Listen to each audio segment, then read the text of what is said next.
غریبه بینشونی اومدی، تو با اسب سفید مهربونی اومدی، تو از دشتای دور و جاده های پرغبار برای هم صدایی هم zabuni اومدی.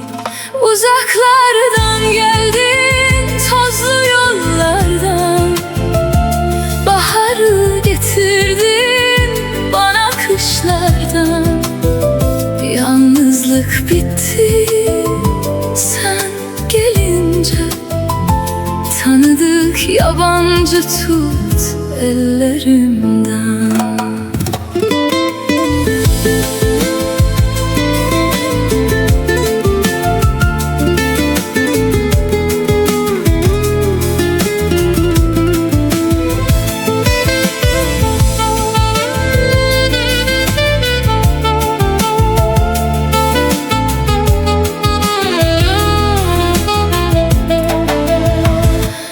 از راه میرسی پر از گرد و غبار، تموم انتظار میاد همراهت بهار.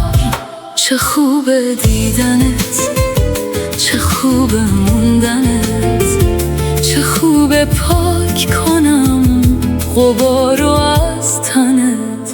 Ne güzel seni görmek, ne güzel kalman, üzerinden yılların tozunu almam.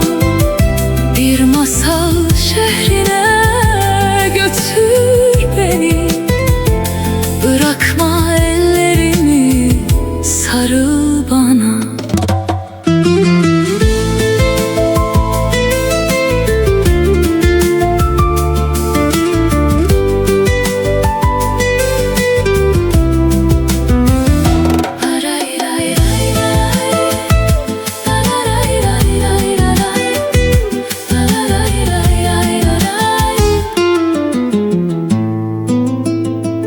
غریبه آشنا دوست دارم بیا، منو همراهت ببر به شهر قصه ها.